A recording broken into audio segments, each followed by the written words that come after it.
बुंदेलखंड के एक छोटे से गांव में दो सगे भाई रहते थे, अजय और विजय।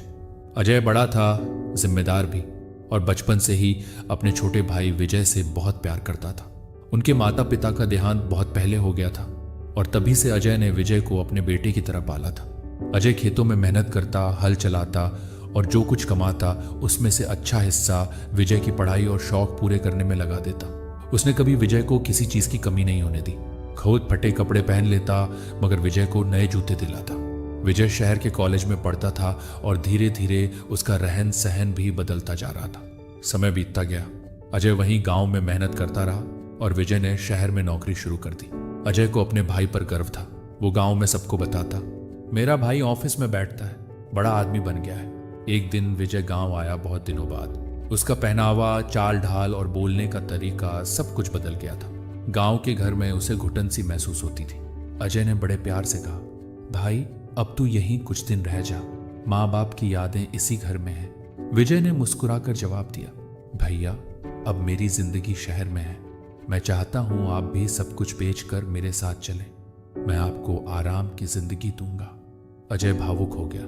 उसे लगा कि उसका भाई अब बड़ा आदमी बन गया है और अब उसे भी कुछ सुकून मिलेगा।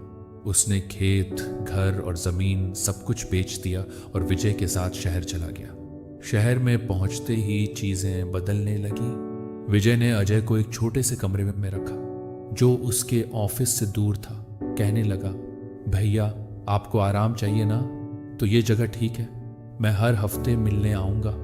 लेकिन वो हफ्ते महीने में बदले और फिर सालों तक विजय न कभी आया न फोन किया। अजय अकेलेपन में घुटता रहा। जिसके लिए उसने सब कुछ छोड़ा था वही उसे छोड़ चुका था। एक दिन अजय बीमार पड़ गया। पास में पैसे नहीं थे, इलाज नहीं हो पाया। पड़ोसियों ने विजय को कॉल किया मगर उसने कहा, मैं बिजी हूं, भैया को किसी सरकारी अस्पताल में दिखा दो। अजय की आंखों से आंसू बह निकले। वो आदमी जिसने अपना सब कुछ अपने भाई पर लुटा दिया था आज उसी के लिए बोझ बन चुका था। कुछ दिन बाद अजय का देहांत हो गया। शव को गांव लाने के लिए गांव वालों ने चंदा किया। विजय अंतिम संस्कार में भी नहीं आया। लेकिन अजय की मौत के कुछ हफ्तों बाद विजय की कंपनी बंद हो गई। पार्टनर ने धोखा दिया और सारी संपत्ति चली गई। अब उसे समझ आया कि धोखा कैसा लगता है। वो दर्द जो उसने अपने सगे भाई को दिया था, अब वही दर्द उसके पास लौट आया था। शहर में अब विजय के पास न पैसा था, न घर और न कोई ऐसा जो उसका हाल पूछे।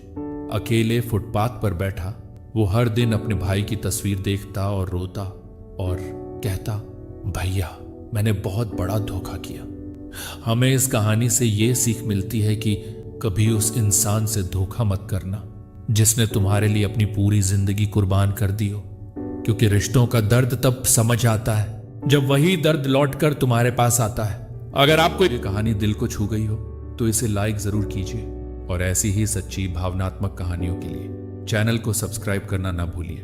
मिलते हैं अगली कहानी में। तब तक अपने रिश्तों की कदर कीजिए और किसी भरोसे को तोड़िए मत।